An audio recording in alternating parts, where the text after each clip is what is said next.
Well, hello, all of you out there. You people teach me so much. I love you so much. This website, this YouTube channel has just worked for me for years in keeping me as right sized as it possibly can, except when Ms. Slick steps in and I can't handle Ms. Slick. I know that you probably have a Ms. Slick too, right? Anyway, I'm drinking a Dark and Handsome Chameleon, and that's my fun.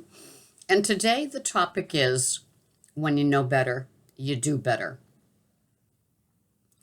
And I put, unless you're an addict. But yes, when you do know better, you do better. And that happens in so many different areas of our lives. Think about it, in all of your employment, your relationships, how you and your significant other maybe have a dispute or a difference of opinion. And so over the years, you learn a little bit more, when you enter into the ring, it's a little bit about how they handle something and a little bit about what triggers you, and are you hungry, angry, lonely, tired, stressed, sick. I call those the shouts, right? And if you are hungry and you're like me, a carb addict, a sugar addict, a food addict, and you've used food as your handling something for, in my case, decades, well, that's what you're going to turn to. It's your medication. Food, eating at something. I'll show you, right? And I've done that, and I still do it. I'm not. There's no halo above my puff that you can't see when I'm recording, and I'm sitting in front of the computer. There isn't. I'm human. I have my downfalls. I know what they are. Every day, I ask for food abstinence, food sobriety, and food sanity, and I do the day. The most important part of my day is to practice my clean intermittent fasting and my OMAD, my one meal a day. I think that in the end matters most. My insulin isn't being spiked or, initiated and dropped, and blood sugar and, all those chemical things that happen in our body when you introduce a flavor or chemical. I mean, I am firmly convinced that Diet Coke has caused more obesity or Diet Pepsi or any of those sort of things. And now we've got this zero sugar. I don't know the difference, but sodas aren't my jam. Jam isn't my jam either, but sugar is, right? So when you do know better, you do better. And probably if you're watching this and you still feel that you trip, stumble, and fall over certain things, and your trigger foods and your Achilles heel and your stressful situations, and when you get someplace that, this is when I eat at something, I need to pull it back, I need to do something, maybe drink a mineral water, maybe add a cup of black coffee, maybe just walk outside and just breathe in, 25 times. I used to do this thing where it's like you breathe in counting to 6, hold it for 6, exhale for 6. 6 counts, 1, 2, 3, 4, 5, 6. And you do that a few times, and that works for me in totally, off the chart type things. But sometimes my fantasy takes over when I have stressful situations. It's going to happen. If you have a people job, you're going to have people problems. If you have food issues and you have people problems, then you're going to have to find a skill set to deal with the food issues so that doesn't become your go-to. Of course, this is the choir preaching to the choir, right? As if it worked all the time. So by listening to, thank goodness for YouTube, right?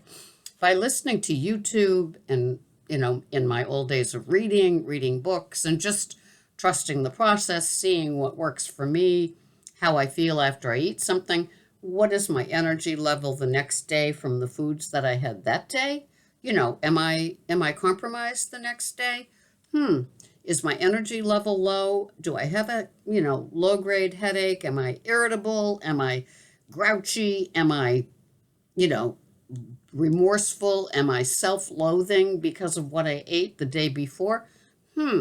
So we begin to know better from things like that. If we, insight is a gift, but it's also a blurse. What's a blurse?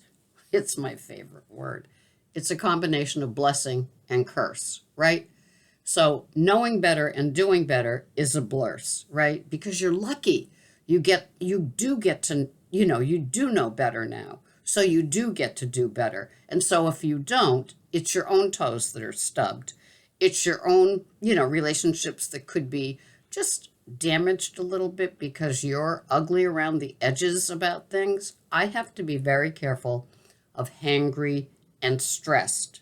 And so I'm 71 and I've been doing keto successfully for like 6 or 7 years. And I've been, I have my YouTube channel here, Pearls of Wisdom and Food, for all those years from Weight Watchers on. But it's like you begin to know better and you begin to do oh so much better every single day. What carries you through? Whatever, version of keto or fast and clean intermittent fasting, whatever version of how you do it, if you've gotten to the place where the best you can say about your food plan is that you don't have seed oils anymore, or you even know what seed oils are. I remember the first few times I'm hearing, some YouTubes and they're talking about seed oils, and it's like, I don't know, what's seed oil? Well, it's canola and vegetable oil and soybean oil and sunflower seed oil and all. What it isn't is coconut oil, avocado oil, extra virgin olive oil, butter, and ghee. The rest of them probably could be emptied down the drain and tossed. They don't help you. And if you do still have a liking for processed food and sometimes partake in processed food and you read the label, you're going to see canola oil and soybean oil there all the time. And those are the things that when you listen to a cardiologist talk about a food plan, a keto plan, a fasting plan, a weight loss plan, he's going to talk about seed oils along with the usual guilty suspects of flour and sugar and all of their family members. What a family tree flour and sugar has, right?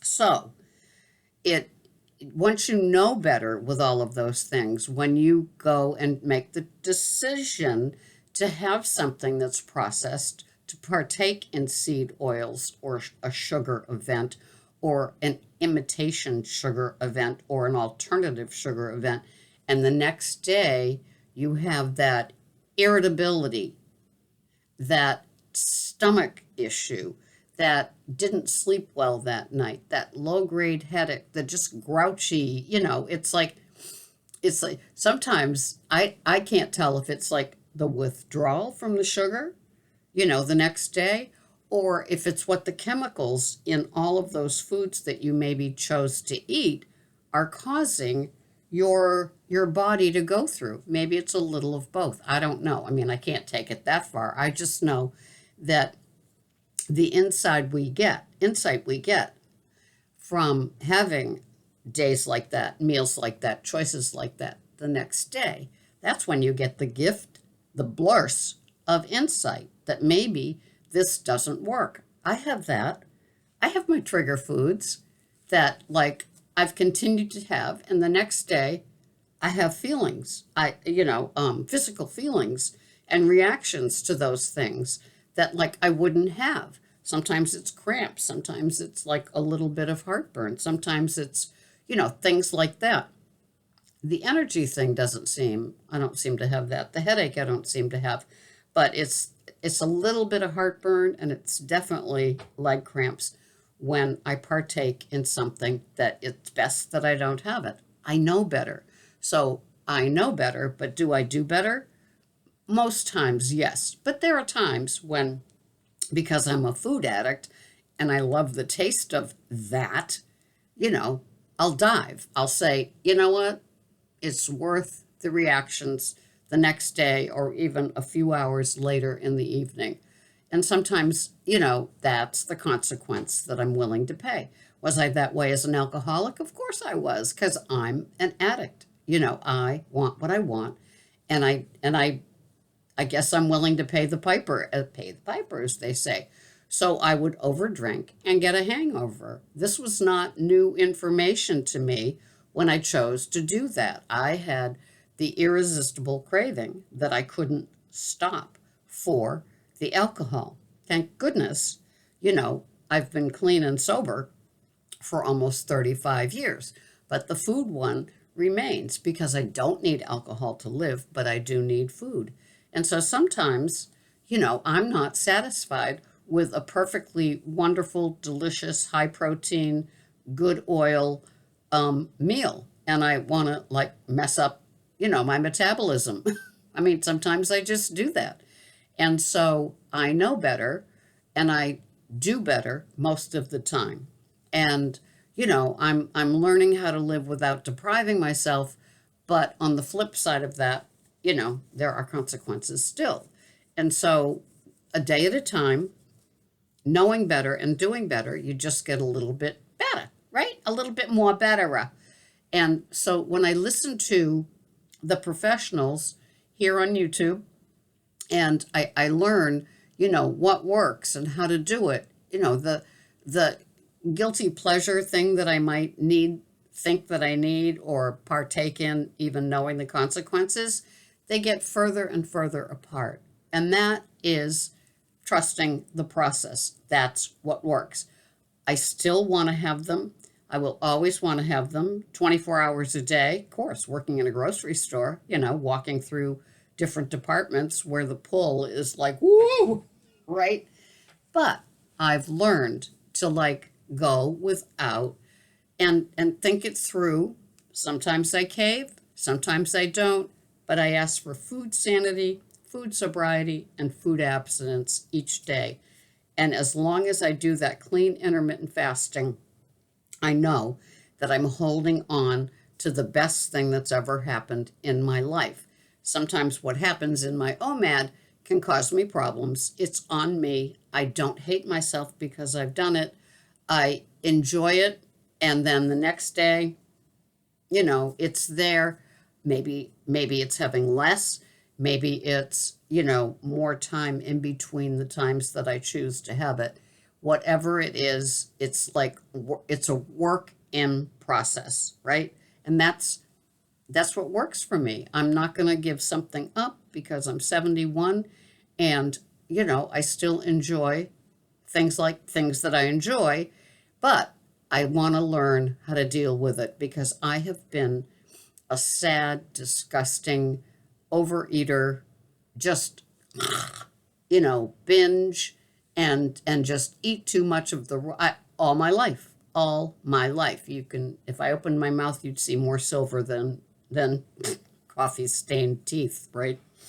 So it's a day at a time. It's a process. So every day, my goal is clean intermittent fasting with an OMAD. And every day that happens, it's the trouble within the OMAD that I work on. But as long as it remains an OMAD, I'm thankful for that. That's the blurs of knowing better, then you can do better. So I hope that you're a work in process too, and you never give up on yourself. And if you're having trouble getting back on track, it's a day at a time, it's a choice at a time, it's a meal at a time. I'm here to help. It's the same for me. That's why I'm here, because I need your help as well. So thank you so much for being here. And thank you, Marla, for the Dr. Pradip tell where you turned me on to him. And I did my video on him. I just wanted to make sure that you got the props, Marla, because you were a doll for doing that. Thank you all for being here so much. I will see you here the next time. This has been Sarah, Pearls of Wisdom and Food with Keto, OMAD, clean intermittent fasting, and all that good stuff. I'll see you the next time. Bye-bye for now.